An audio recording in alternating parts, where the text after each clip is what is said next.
Hey class, my name is Tarush, and along with Martin and Vivian, for our case study, we were assigned to look into issues faced by English language learners and English for speakers of other languages. So, to set the stage, bilingual education in the United States dates as far back as the 1800s, but was almost completely ignored until the end of the 20th century, when the massive rise in immigration brought a large number of foreign students into the American schools and educational issues started to emerge.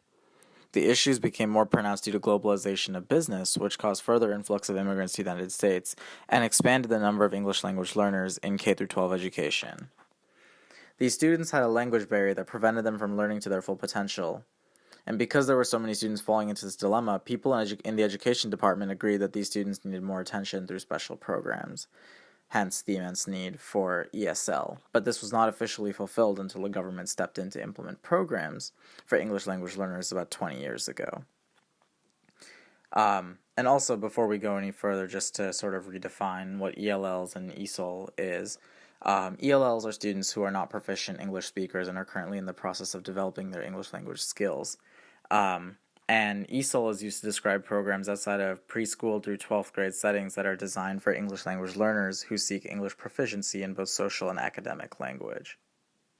Statistics regarding the topic of ESOL better show and reveal the significance of issues that exist in the world of education. In this slide, I have included numbers that exist in today's society and how they affect the success of these programs.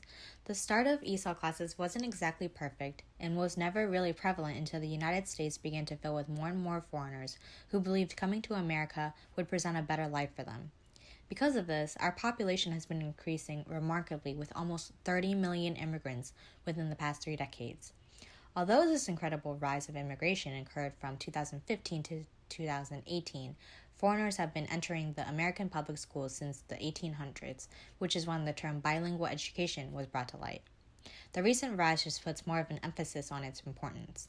And even though bilingual education existed back in the 1800s, special programs for these kids weren't implemented until 20 years ago when the government decided to step in. Even with these programs being put in place, ESOL students till this day still struggle to seamlessly adapt to the American education system. The United States has had a massive growth in ESOL students since the 1900s that went from 3.5 million to 5.3.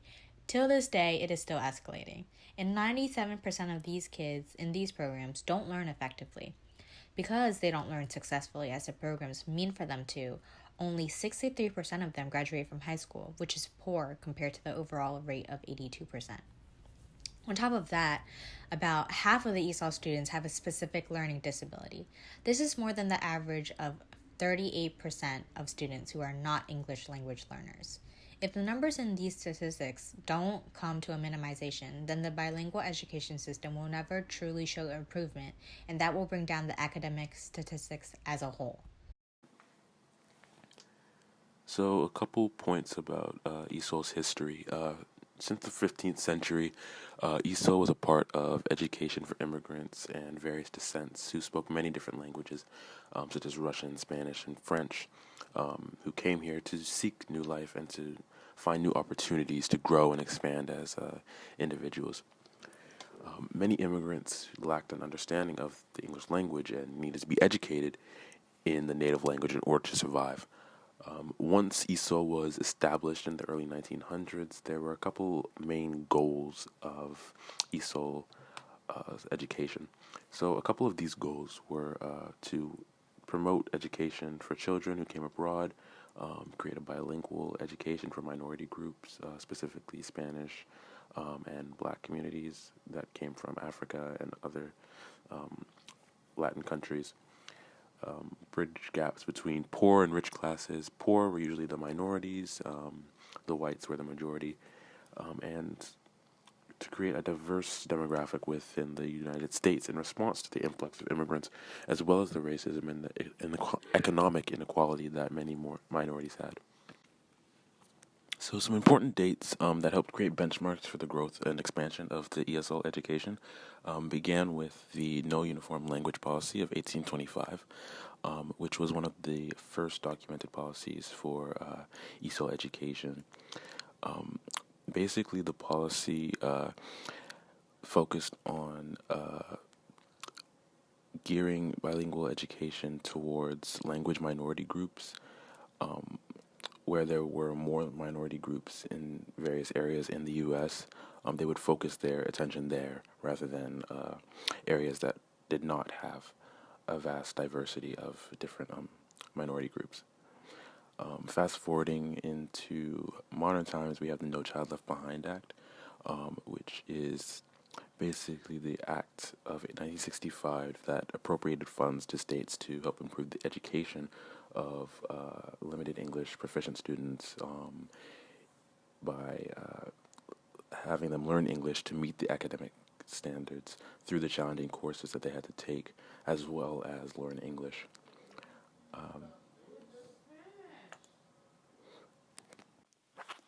Because of the multitude of problems that ELL students face, we ultimately determined that the start towards gradual improvement could be with ability grouping.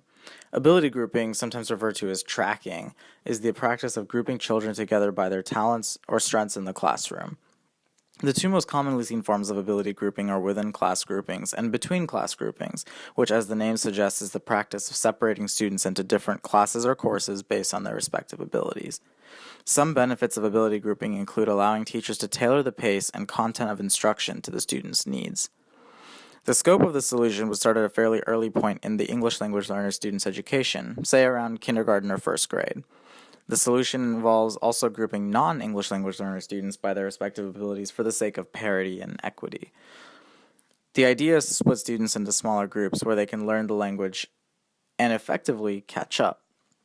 Due to the number of issues that can arise when attempting to address ELL students in classes largely composed of English speakers, we thought it might be easier to focus on cultivating proper English skills in these so-called ability group classes. The problem sort of emerged because, we thought, and there's research that indicates, ELL students might feel ashamed to participate or even ask for help, and then as a result of which they'll fall further behind. So ability grouping sort of makes sense from that perspective. The thought process behind this is not to really separate them for too long from their peers, but rather to equip them with the skills that they need so that they can catch up to their peers. And so the classes are remedial in nature and are accelerated specifically for learning English. And again, because these programs sort of aim to target the problem at a very early stage, there'll sort of be an increased focus on students as grade levels go up, effectively better catering to students for their respective grade levels. We found this to be a relevant and good solution because of the amount of time it takes to learn the English language, roughly 480 hours. And with a much more focused curriculum for ELL students, they'll be able to pick up the language within 1 to 2 years of ability group study. If they're surrounded by peers who have similar learning goals, we would eliminate the issue with labeling that sometimes presents itself with ability grouping and be able to harness the benefits of ability grouping. Specifically because the ability group environment is a sort of unsurpassed opportunity for individualized learning for the students with respect to the subject matter. In this case, the focus is English. It also intuitively teaches team building to students and will help to remove dependence on the teachers, and also helps synchronize learning speeds of English language learner students, which is really the most important part in helping to bridge the achievement gap for these students. A proposal we made to help eliminate some of the issues is ability grouping. Like any other solution to an issue, ability grouping has its pros and cons. With this slide, I will be presenting a SWOT analysis discussing its strengths, weaknesses, opportunities, and threats.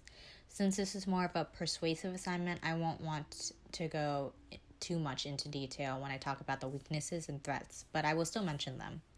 So some strengths ability grouping has are individualized learning, synchronized learning speeds, and confidence boosts. Ability grouping breeds individualized learning, which can really profit children who need to work at their own pace.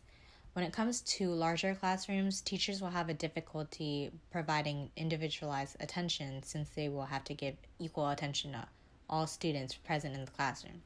However, when students are grouped together, this gives teachers a chance to use that extra time to focus on students who need more one-on-one attention. The technique of ability grouping places similar students in groups, which can also help maximize the pace of advancements for students.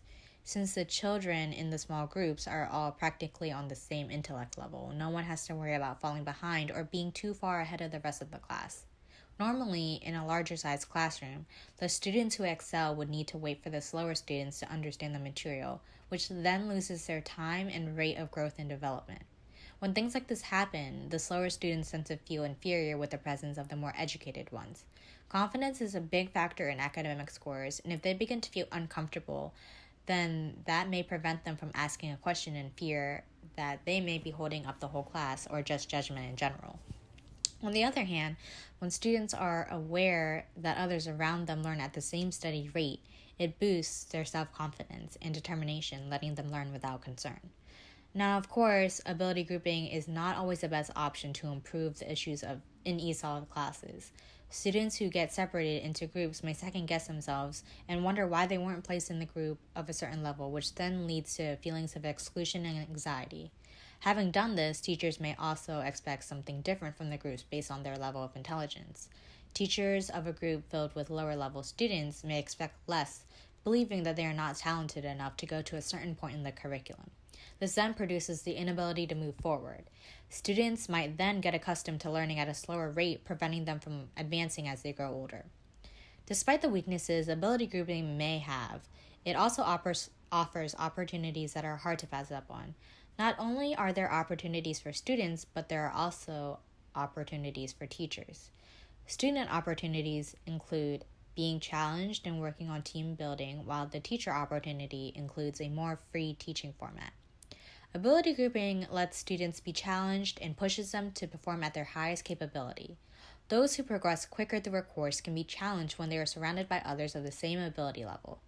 These high-level students can then stay motivated throughout the school year without having to worry about other students holding them back. Being in a smaller group of similar classmates also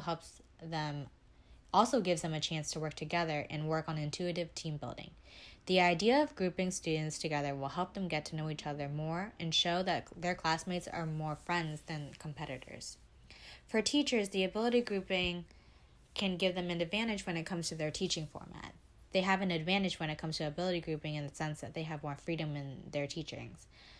They can be more creative with how they want to instruct their kids and do what they feel will best shape their kids' education. This way, they also won't necessarily need to be stressed about having to fulfill a curriculum requirement. Even though ability grouping presents opportunities, it also poses threats. Children don't always behave well when it comes to change, and that will pose a serious issue for them. It might confuse how instructions were in comparison to what they already know, and they will have trouble going through transitions like this. Ability grouping also could cause prevention of higher intellectual capacity. There is a possibility that they will be learning at a slower rate even though they have the potential ability to move at a faster rate, which could then impede their learning. Another threat this could raise is choosing the wrong method of division. If a school were to move forward with the idea of ability grouping, then they would need a strategy that would accurately divide the students in a way that is equitable and fair. Many would jump straight to standardized testing, but that is a debate for another day. So, in conclusion, the goal of ESOL education is to bridge gaps between the native speakers and English language learners in the education system. Because of the lack of the native tongue of English that many individuals had when they immigrated, it became a huge disadvantage when they were matriculated into public schools and other various schools of institution, for example, K through 12 and beyond. Another overall concept for ESOL was to create a uniform bilingual education that would allow for English language learners to become socially mobile. Some conclusions that we made based on the data that we found, primarily in the SWOT analysis, most of the pros and cons of the analysis were that there were individualized learning scenarios in most cases for English as a second language students. A lot of ability grouping that takes place in K through 12 education led to accelerated learning for those who were a little bit further ahead than most of their peers, and if they weren't at the same rate, there was a lot of confidence boosts that were needed for kids who were paired in classes together at different learning curves. to learn at the same rate as their peers in order to build confidence and group people together who would push each other to achieve. The conclusions that we made on the unanimous opinion of ESOL education were that there were a lot of mixed reviews, but most of them were overall positive. Many educators thought that the achievement gap would never be bridged due to the struggles with SLA or second language acquisition.